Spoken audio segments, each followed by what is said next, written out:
Yan, welcome na naman po sa isang video ng Bentech. So matagal tayong hindi nakapag-upload ng video.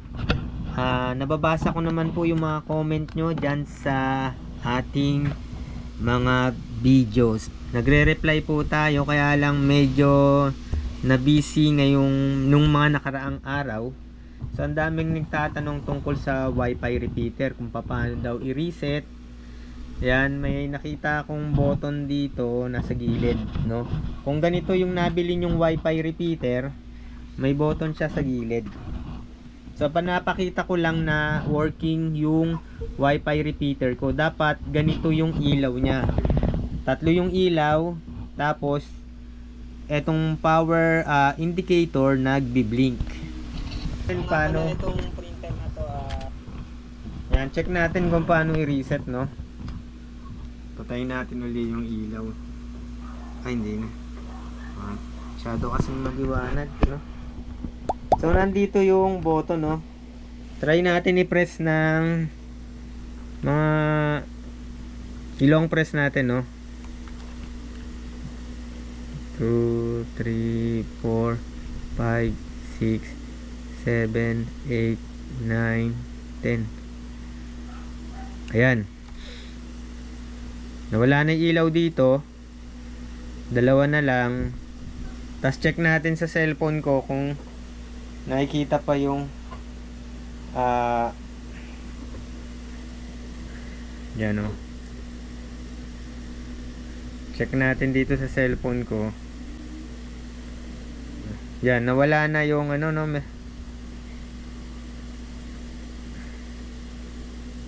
Yan.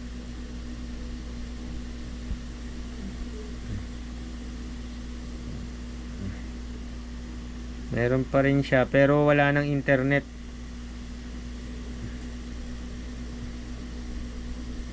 Wala na. Hindi na makakonect, no? Yan.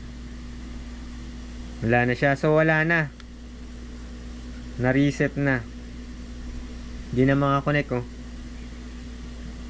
Yan. So nawala na rin yung extension. Yan.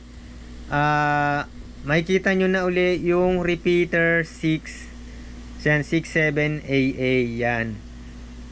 Repeater 67AA. So pwede nyo i-set up uli. Halimbawa, yan, PLDT kasi nitong una nakakonect siya sa PLDT. Meron din kasi akong connection na Converge, no? Yan. Yan, magkakaroon ng ganyan, no? I-set up nyo na uli, no? Kung gusto nyong ilipat sa panibagong Wi-Fi. So, kanina, PLDT. Ayan, extender, no? Ayan, no? Ayan. So, yun nga mga, ano, no? Mga ka-printing. Mga taga-subaybay natin dyan. Kung ganito yung Wi-Fi repeater nyo, no? Pares na pares tayo. Yan. Andito yung reset button niya, no, nasa gilid. So, ayun nga, kanina ni-reset ko na, pinindot ko to ng 10 to 20 seconds.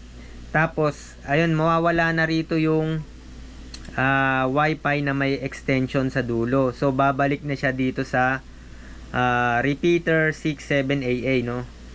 Ewan ko lang kung parehas din sa inyo, basta meron siyang lalabas na ganitong name dito sa Wi-Fi, no.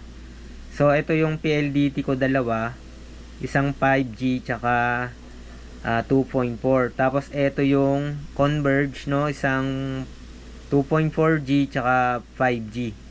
So itong Wi-Fi repeater nito for ano lang ata to, 2.4. So ayun nga, i-connect natin naman ngayon sa Converge. So click ko yung repeater. Then, mapupunta yan sa login. Yan. Tap natin yung login. Then, ito yung meron siyang AP mode settings, no? Access point. Gagamit kayo ng wire, no? Wire. Yan. Kung medyo malayo-layo pa, no? Parang secondary router. So, pag Wi-Fi lang, repeater mode, click natin yung repeater. Then yan, mag-i-scan siya. So yung mga nakita dito, ito yung mga nandito sa hindi akin yan. Hanggang dito sa TP-Link. Ang sa akin lang dito, etong CTE, no? Yan yung Converge. Yan yung Converge. Tapos ito yung PLDT. So hindi niya na-detect yung 5G 2.4 lang. So connect tayo sa Converge, no? CTE. Tapos ito pala, pwede palang magpalit ng hindi pala, no? Hindi pala mapapalitan yung tingnan natin, no, kung pwedeng mapalitan.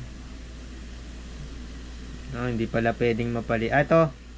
Ito pala pwedeng mapalitan pala. So yung nakaraan kasi hindi ko napalitan. So ang ilagay ko na lang dito Converge. Lagay ko Bentec. Pag default pala ganun, pag hindi mo chinek to, default yung default SSID, yung pangalan ng main router, tapos may extension sa dulo. Tapos yung password nito, ito yung password ng main router. So ayan yung nasa likod. So ayan mga kaprinting, ito yung password, no, sa likod ng router ninyo. So enter natin dito.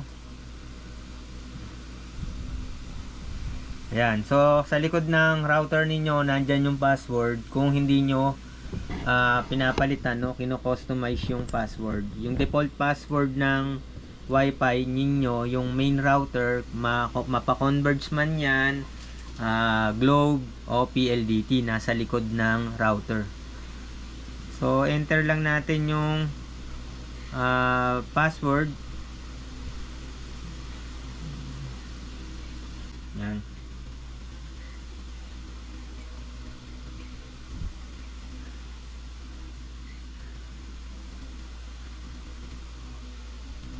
Yan. So yan, then next. Tapos finish.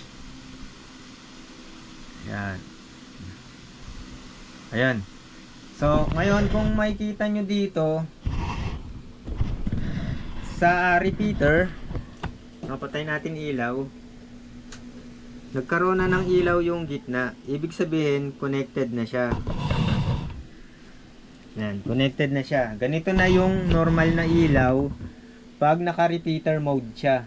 Pag naka-connect na siya sa router. Pag iba yung AP settings, no, pwede kang gumamit ng ng LAN cable. Kung mas mahaba-haba pa yung gusto mong kung saan mo ilalagay yung repeater mo. Ang alam ko kasi pag sa LAN, mga around 50 meters, ewan ko lang 50 to 100. Hindi ko correct nyo na lang ako kung tama ako, kung mga 50 to 100.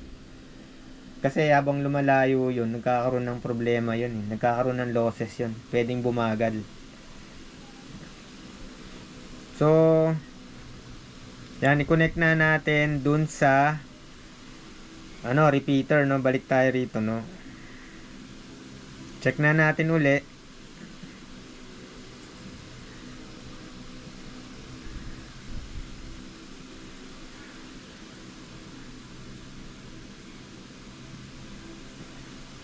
Ayan. Ayun, meron na, oh. Converge Bentec. Ayan, nasa baba. Then connect tayo dyan. Ang password niyan ay yung password ng main router, yung kanina.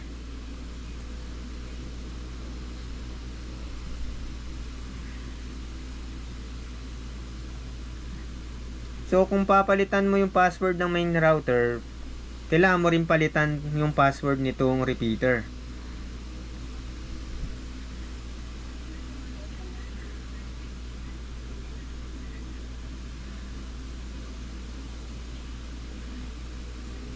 Tapos save.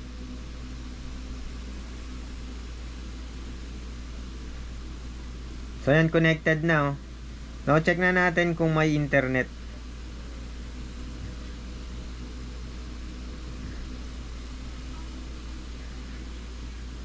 Yan, may internet na.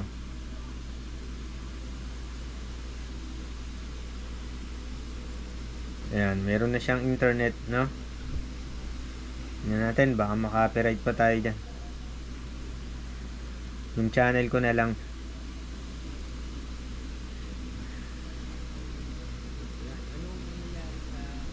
Ayan. So, yan lang po mga ka-printing, no? Ang naturo natin ngayon, paano i-reset, paano mag-reconnect sa ibang router, no? Dati nakakonect siya sa PLDT, ni-reset natin, tapos connect natin sa Convert.